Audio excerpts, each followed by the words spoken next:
Aqui ainda tem o que fazer, porque o juiz ainda vai permitir que haja cognição. Mas é tão clara a probabilidade alta do postulante vencer que o juiz está autorizado aqui a conceder a tutela, né, de forma adiantada, de forma antecipada. Então eu diria que prevalece, sim, a ideia do periculum in mora aqui. Aí nesse ponto eu estou quase concordando com ele, só que eu faço a ressalva que se existe também probabilidade de direito. O que a tutela da evidência, né, eu vou além, não é só fumaça de bom direito, fumo de bom iure, não. Eu acho que realmente vai além, porque o que nós vamos visualizar aqui é aquela situação no qual você vai pensar, muito dificilmente eu vou alterar essa decisão. Vai ser, acontece, eventualmente pode acontecer, mas nós vamos ver que são situações, né, no qual o quadro está altamente favorável ao postulante, a tal ponto, como mencionei antes, o legislador entendeu que quando isso ocorre, quando é uma situação de evidência do direito, quem tem que assumir o ônus do tempo sobre o processo é o adversário. Né? Aquele postulante tem que ser beneficiado. Não é justo que ele sofra o peso do tempo nos seus ombros. Joga isso para o outro lado. É essencialmente isso que o legislador está dizendo. E nós vamos ver, né, nos exemplos, que tem os 4 incisos, eu quero ver com vocês, né, hoje. E aí a tutela de urgência, que eu já mencionei para vocês, é uma das espécies de tutela provisória, né, porque a tutela provisória é dividida, tutela de urgência e tutela da evidência. Aí o legislador dividiu a tutela de urgência, né, segundo a natureza do provimento, antecipado e cautelar, e segundo o momento da concessão, incidental e antecedente. Quanto à natureza do provimento aqui, essa classificação vai levar em consideração os efeitos produzidos pela medida, pelo provimento. Se os efeitos forem apenas acautelatórios, de conservação, de preservação, e não implica no adiantamento dos efeitos da tutela final, então nós estamos diante de uma tutela de urgência cautelar. Né? Como a nossa tutela cautelar de hoje. Né? Puxa proteger, puxa conservar, pronto, mas não implica no adiantamento dos efeitos. Quando o provimento decorrente da tutela de urgência implicar na concessão de efeitos que coincidem no todo ou em parte com os efeitos que usualmente só seriam produzidos ao final, ou seja, quando existe aquela satisfatividade, que inclusive, um parênteses aqui, na versão da Câmara que chegou ao Senado antes da votação final, chegou o contraponto a cautelar era satisfativa. A expressão era satisfativa. Mudou no Senado. O Senado preferiu a expressão antecipada. Mas na Câmara, tinha aqui, na natureza provavelmente tinha satisfativa ou cautelar. Que eu acho que era até mais fácil de distinguir. Né? A satisfativa e cautelar fica mais claro. Mas é só questão de nomenclatura, denominações. Então é só entender que o que ele fala uma tutela de urgência antecipada aqui, quando o provimento em si implicou no adiantamento dos efeitos, aquela coincidência de efeitos. Que a satisfatividade aqui que nós estamos vendo é essa. Porque Teresa Ruda Vanbier diz que a expressão satisfativa ou satisfatividade pode ser utilizada em tem 3 acepções. Você pode dizer que uma medida é satisfativa quando, uma vez concedida, exaure o objeto da ação e dispensa o prosseguimento da demanda. Você pode utilizar a expressão satisfativa para aquela medida que, uma vez concedida, não permite o retorno ao status quo ante. E você pode utilizar a expressão satisfativa para aquela medida que produz efeitos que coincidem com efeitos que seriam produzidos só mais adiante. Essa coincidência gera satisfatividade. Das 3 acepções, a que nós utilizamos aqui, essa última. É a satisfatividade decorrente da coincidência de efeitos. Os efeitos produzidos agora são iguais, no todo ou em parte, os efeitos seriam produzidos ao final do processo. Havendo essa coincidência, nós estamos diante de um provimento antecipatório, que produziu agora efeitos que usualmente só seriam produzidos lá atrás. E aqui, em relação ao momento da concessão, a outra classificação dessa espécie, nessas 2 subespécies, incidental e antecedente. E aqui o critério é muito simples. Depende do momento no qual ocorreu o requerimento e concessão. Se tudo ocorreu antes da apresentação da postulação principal, veja, estou falando aqui a postulação principal. O que hoje chamaríamos de ação principal, ou pedido principal. Postulação é mais amplo. Então, se eu peço antes mesmo de apresentar meu pedido final, então é uma tutela de urgência antecedente. Se eu peço apenas junto com a postulação principal, ao mesmo tempo, constando na própria petição inicial, ou então depois da sua apresentação, então eu estou diante de uma tutela de urgência incidental. Foi esta a classificação que ele adotou. Aqui pela natureza do provimento, aqui pelo momento. Se antes ou depois da apresentação da postulação principal. Então, em linhas gerais, né, se o principal, olha aqui que eu coloquei, eu digo o principal, mas não o único, né, fundamento for o perículo em mora, então é tutela provisória de urgência.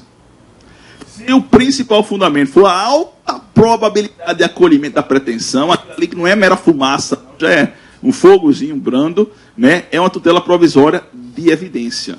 A ideia aqui, se é urgência ou evidência, vincula-se à ideia se o principal motivo foi a perículo em mora ou foi essa situação de evidência, essa alta probabilidade.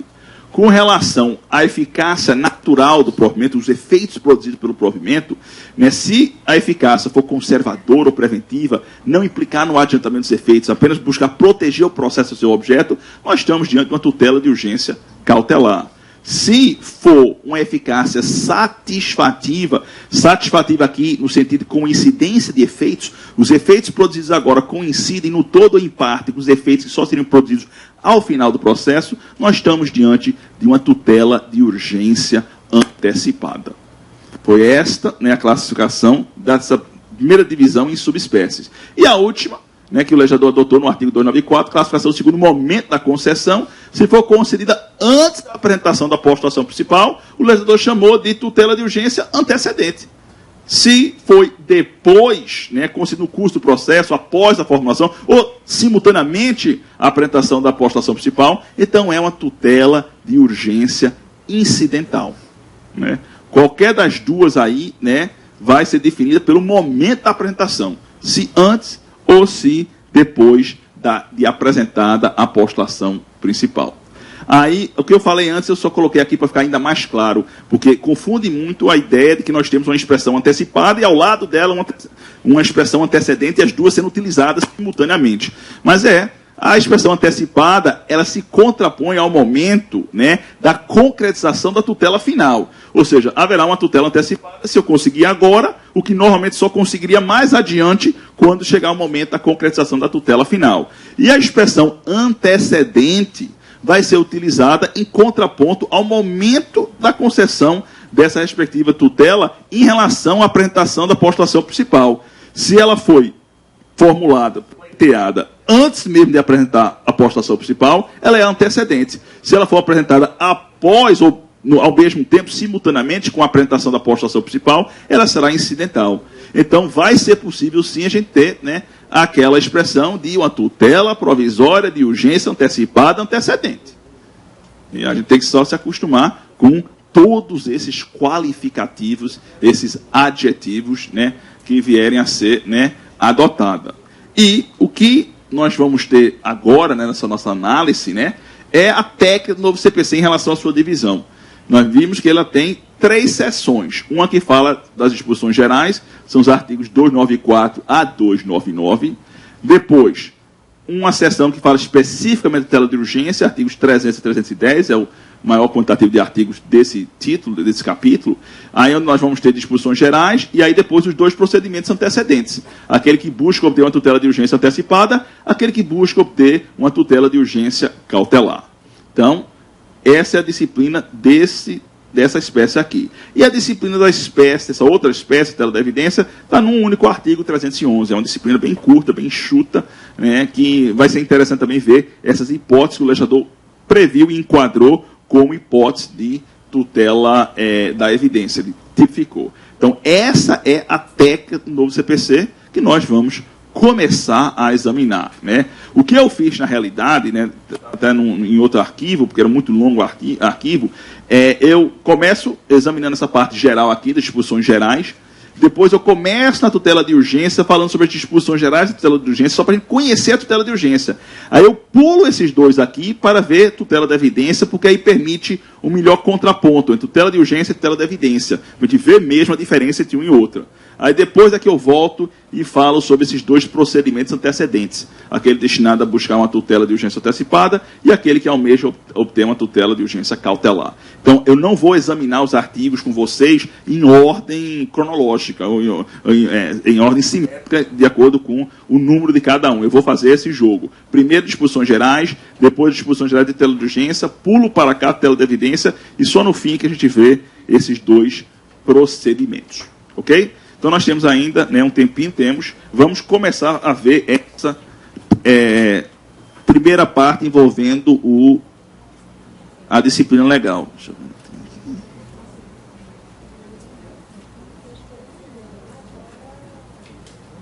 Eu começar a ver, a gente tem, então, pelo menos uns 20 minutos, 30 minutos antes do intervalo, começar a ver a disciplina legal.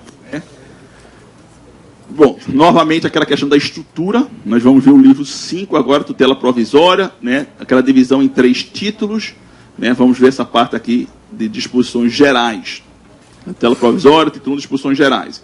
Esse artigo, acabamos de ver, não vou cansar vocês novamente, só destacando então aqui as variadas espécies, Gênero aqui, tutela provisória, e a primeira divisão em 2 espécies, tutela de urgência, tutela da evidência, o fundamento sendo o elemento-chave para distinguir entre uma e outra espécie. Depois, uma divisão dessa espécie aqui, tutela de urgência, em tutela provisória de urgência cautelar ou tutela provisória de urgência antecipada. E uma outra divisão com subespécies, a tutela provisória de urgência antecedente ou a tutela provisória de urgência incidental.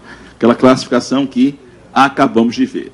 Aqui os artigos seguintes, 295 a 299, tratam de regras procedimentais gerais.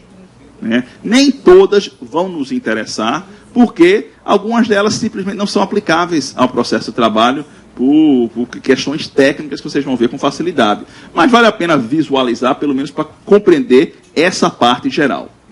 Aí nós temos aqui o artigo 295, ele simplesmente prevê que a tutela provisória, quando requerida de forma incidental, ou seja, ao mesmo tempo ou após a apresentação da postulação principal, independe do pagamento de custas. Não vai haver novamente pagamento de custas. Isso não vai nos interessar porque nós não pagamos custas antecipadas no processo de trabalho. Mas é curioso só para entender o motivo de ter sido colocado isso pelo legislador. Porque ele entende que quando você ingressa em juízo, você já, em princípio, na Justiça Comum da Justiça Federal, tem que pagar as custas, ou beneficiado pela Justiça Gratuita. Ao pagar aquelas custas, isso é suficiente. A técnica de concessão, que é a tutela provisória, não deveria implicar em uma nova despesa para você. Por isso que o legislador estabeleceu que, quando requerido incidentalmente, não vai ter o pagamento de custas. Por quê? Porque as custas já foram pagas quando se apresentou a postulação principal. Aí você pode perguntar, então, tudo bem, quando for requerido incidentalmente, não. Mas quando for requerido de forma antecedente, aí sim, haverá necessidade de pagamento de custos processuais, isso no âmbito da Justiça Comum e da Justiça Federal. Porque mesmo você entrando só para pedir uma tutela cautelar, para somente depois pedir uma postulação principal, ou você entrando só para pedir de imediato uma tutela antecipada e só depois vai apresentar sua postulação principal, desde o início na Justiça Comum e na Justiça Federal, você vai colher as custas sobre a postulação principal. Você já tem que indicar um valor da causa que vai abranger toda a postulação, e não só aquilo que foi objeto de seu pedido de ou tutela cautelar, tutela antecipada antecedente. Então, ali você vai ter que pagar custas na Justiça Comum e na Justiça Federal. Não nos interessa, nós sabemos disso, porque trata-se de uma questão que não afeta a Justiça do Trabalho, já que nós temos nossa própria sistemática de recolhimento de custos. Mas é só interessante entender essa lógica. O artigo 296, ele segue uma diretriz que já existe hoje, envolvendo a mutabilidade e revogabilidade da tutela provisória. Ele prevê que o juiz pode, a qualquer tempo, revogar ou até alterar aquela tutela, dependendo das circunstâncias. O 296 estabelece, tutela provisória conserva sua eficácia na presença do processo principal, mas pode, a qualquer tempo, ser revogada ou modificada. O parágrafo único apenas esclareceu uma questão que até hoje é objeto de alguma controvérsia. O que é que acontece quando o processo principal é suspenso? A tutela concedida também fica suspenso ou ela conserva seus efeitos? Apesar de prevalecer na jurisprudência o entendimento que ela conserva seus efeitos, o legislador aqui quis ser claro. E disse que, durante a suspensão do processo principal, né, a tutela provisória vai conservar sua eficácia, a não ser quando o juiz, numa decisão judicial em contrário, expressamente assim estabelecer. Então, a regra é, o processo principal foi suspenso por qualquer motivo. Isso não afeta a eficácia da tutela provisória já concedida, a não ser que o juiz, numa decisão, ao suspender o processo principal, diga que essa suspensão atinge a decisão concessiva da tutela provisória. Mas isso seria uma exceção. E, por ser exceção, o juiz teria que fundamentar o motivo. Esta regra aqui, essa técnica aqui, doutores, não é inovação, porque ela segue as diretrizes que nós já temos no artigo 273, parágrafo 4º do CPC em relação à antecipação tutela, e que nós temos no artigo 807 do atual CPC em relação à tutela cautelar. Pode ver pelo texto, que é basicamente a mesma coisa. Olha o artigo 273, parágrafo 4º aqui. Tutela antecipada poderá ser revogada ou modificada a qualquer tempo em decisão fundamentada. Essencialmente, né, é a mesma ideia aqui. Bem como o artigo 807 do CPC, que fala sobre a tutela cautelar. As medidas cautelares conservam-se eficazes no prazo do antecedente, no processo principal, mas podem a qualquer tempo ser revogadas ou modificadas. Então aí não há inovação, né? É essencialmente a mesma técnica que nós temos hoje, apenas colocado agora no âmbito da disciplina da tutela provisória, né? E aí a questão, aquele esclarecimento que eu mencionei para vocês, a regra é que há conservação dos efeitos da decisão concessiva, mesmo quando o processo principal é suspenso, a não ser que o juiz decida de forma contrária, de forma expressa, numa decisão judicial, né? Esse artigo eu gostei. Eu gostei dele por dois motivos. Primeiro, eu achei que foi um pouco de carinho que o legislador deu à magistratura, né? Os colegas se sentem tão maltratados com o novo CPC, que é o Código dos Advogados, que só quem foi privilegiado foi advogado. Aí vem esse artigo que é bem legal, né? Estabelecendo um poder amplíssimo, de dimensões amplíssimas para o magistrado, o que implica, no meu entender, no voto de confiança. É o legislador dizendo, eu confio em você. E você pode, assim, agir quando necessário. Então, esse é o primeiro motivo pelo qual eu gosto desse artigo. E o segundo motivo pelo qual eu gosto desse artigo, eu vou só passar aqui rapidamente para mostrar a vocês, é isso aqui. Está vendo isso aqui em vermelho? Isso era o texto da Câmara. Olha como esse dispositivo aqui, o parágrafo único, constava na Câmara. Ele vedava bloqueio e penhora de dinheiro, aplicação financeira ou outros ativos financeiros por meio da tutela provisória. Se passasse isso aqui, né, então isso significaria que nós não iríamos poder utilizar a tutela provisória para bloquear a conta bancária, o que nós utilizamos com razoável frequência hoje em dia, né? Então, quando eu vi o texto da Câmara, uma das primeiras coisas que eu fiz foi telefonar para Fred Diego. Eu digo, Fred, olha, eu li agora, né, o texto aí do parágrafo único, né? Meu amigo, eu estou dizendo a você, se esse for o texto que for aprovado, eu desde já vou fazer campanha contra o novo CPC. Eu vou fazer uma campanha. Ah, isso é a maior involução. Nenhuma evolução justifica essa involução. Especialmente para juiz do trabalho. Aí ele me explicou que isso foi um substitutivo que foi apresentado para determinado parlamentar que tinha algo pessoal em relação, né, a decisões dessa natureza, que supostamente, não tenho certeza, que tinha sofrido alguma coisa nesse sentido, de repente ter bloqueado uma conta bancária, né, e você sabe que já teve uma conta bancária bloqueada pelo Jubacem, sempre, né, fica com aquela conduta contrária. E aí ele incluiu isso aí, mas ele me garantiu, cai no Senado. Tem certeza? Não, senadores já falaram, vai cair no Senado. E foi o que aconteceu. Foi o que aconteceu. Mas eu estava, quando eu vi isso no momento, eu falando sério, eu disse, eu vou ser contra. Né? Eu vou falar mal, porque eu acho que isso aí é absolutamente inaceitável. É involução. Como eu disse a vocês, né? A ideia de que o processo tem que evoluir, não involuir. E aí, então, achei uma grande conquista ser cortado, porque se nós formos examinar o texto como ele ficou, né? Tá vendo? Não tem, acabou no ponto. Porque o texto lá na Câmara tinha esse vírgula, sendo vedado, bloqueio de conta bancária, etc. e tal. Então, foi cortado. Então, esse foi o segundo motivo pelo qual eu gostei desse dispositivo. Ele realmente outorga poderes ao juiz, né? E o texto que estava na Câmara foi cortado. Então, veja aqui, o 297 no CAPT, ele só diz, o juiz poderá determinar as medidas se considerar adequadas para a efetivação da tutela provisória. E aí eu chamo a atenção aqui, nesse texto, a essas duas expressões. Primeiro, medidas adequadas e depois efetivação da tutela provisória. Importante destacar que a expressão efetivação aqui não foi aleatória, não foi o acaso, não, ela foi intencional. O legislador utilizou essa expressão para diferenciar o procedimento de concretização da tutela provisória do procedimento de concretização das sentenças, que seria o cumprimento de sentença, e dos títulos executivos extrajudiciais, que é a execução. Não é execução aqui, é efetivação. Isso é importante, a conservação desse diferencial, porque nós estamos diante de um outro procedimento, não nosso tradicional procedimento de execução ou de cumprimento de sentença. É lógico que nós vamos seguir as diretrizes gerais, mas nós temos algumas diferenças fundamentais entre efetivação e execução, ou entre efetivação e cumprimento de sentença. O primeiro dos quais, nós não precisamos aguardar nada para a produção de efeitos. Quando sai uma sentença, qual é a regra? Nós vamos ter que aguardar o período recursal para averiguar se vai haver o trânsito julgado ou se vai haver recurso. Em havendo recurso, se ele será recebido o seu efeito meramente devolutivo ou seu duplo efeito devolutivo e suspensivo. Nós somos obrigados a aguardar. Não há essa imediatidade da produção dos seus efeitos. Isso não ocorre quando estamos diante de um provimento de natureza cautelar ou de natureza antecipatório. A produção de efeitos é imediato, é instantâneo. Eu dizia, que na minha tese de doutorado, quando eu escrevi, eu utilizei a expressão de que quando o juiz concede uma antecipação de tutela, a eficácia é tão instantânea que antes de secar a tinta da caneta que o juiz utilizou para assinar a decisão, ela já está produzindo efeitos. É instantâneo, é imediato.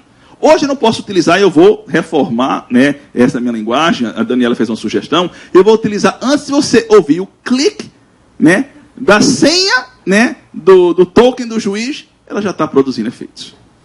Porque agora com o PJE não tem mais, a nossa antiga caneta. Essa é a ideia, é assim, instantâneo. Não tem que aguardar nada. Assinou, digitou, pá, de imediato. A única demora é até o oficial de justiça chegar lá. E isso tem que ser conservado, porque está dentro do espírito da tutela provisória, a instantaneidade, a imediatidade, que é o que assusta o detentor do poder fora do judiciário. O que assusta o detentor do poder fora do judiciário é essa instantaneidade. Foi por isso que nós tivemos, cadê? Isso aqui. O detentor do poder lá fora, seja do executivo, seja do legislativo, ele não teme o judiciário como um todo. Ele não teme segunda instância, e muito menos terceira instância. Ele teme o juiz de primeira instância com esse poder. Essa é a realidade. Porque ele sabe que é um poder imenso, e bem utilizado, pode fazer que a tutela jurisdicional seja entregue de forma adequada.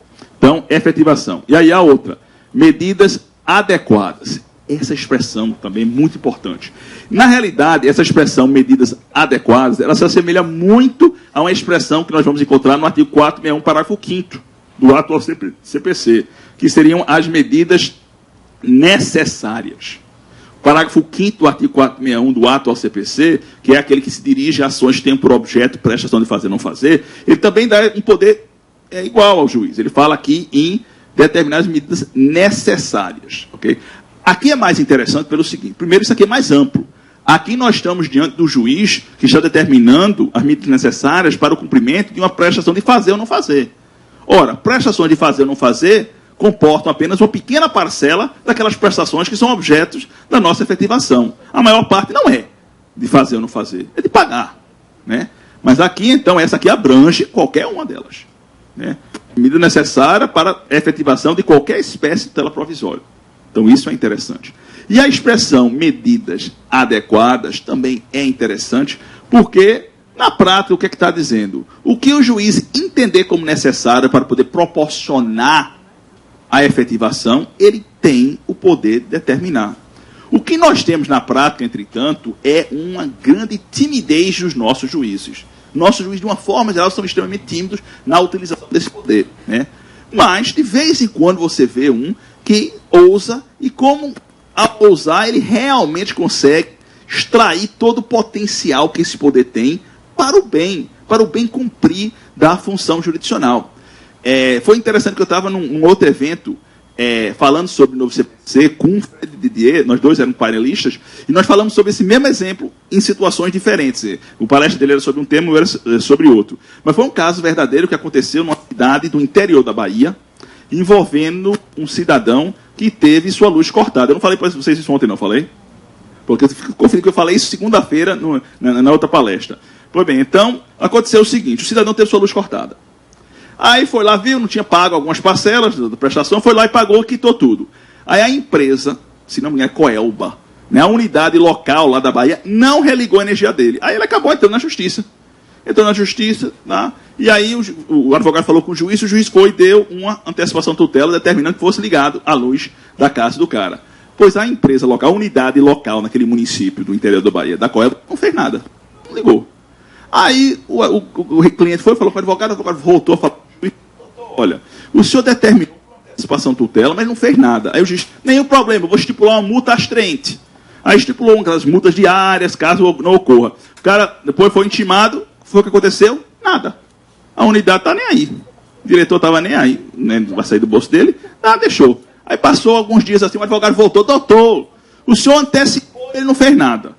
O senhor estipulou uma multa astrente e ele ignorou o senhor, porque até agora já tem, olha, ele foi intimado com a multa, ele não religou a energia elétrica, meu cliente está aqui fora e até agora não recebeu, né, a religação da sua casa. Aí o juiz, mesmo, ele chamou o oficial de justiça, o oficial de justiça confirmou que não tinha sido religado. Aí o juiz disse, tudo bem, espera aqui, eu mesmo vou redigir esse mandado. Aí foi lá, ele mesmo digitou, quando redigiu, entregou para o oficial. Aí o oficial pegou e leu e disse, é isso mesmo, doutor? É isso mesmo, pode ir lá. Aí o oficial de justiça foi, andou até a unidade da Coelba, junto com um eletricista, e desligou a energia elétrica da empresa. Né? E então lacrou e colou lá o mandado, e depois leu o mandado dizendo que, por ordem do juiz, né, a energia elétrica dessa unidade da Coelba lá permaneceria desligada até que fosse ligada a energia elétrica da casa do cidadão fulano de tal, que reside na rua tal. O que foi que aconteceu? Em 35 minutos, ligaram a luz do cidadão. Pronto. Foi a medida adequada a conseguir a efetivação, né, da respectiva tutela. Quando eu vi esse caso, eu vou confessar, eu vou admitir para você, eu fiquei doidinho. Eu fiquei, rapaz, eu vou fazer uma coisa parecida. Né? Eu vou determinar assim a reintegração do cara e vou dizer que se eles recusar a reintegrar, né, os diretores não vão poder estacionar o carro lá e vou lacrar a porta da sala da diretoria da empresa. Eu fiquei pensando. Mas aí foi mais ou menos na época que eu subi para o tribunal e a gente perdeu essa chance, foi dano. Mas eu fiquei esperando alguma coisa. Eu quero ver o cara recusar. Tá? Eu quero ver. Né?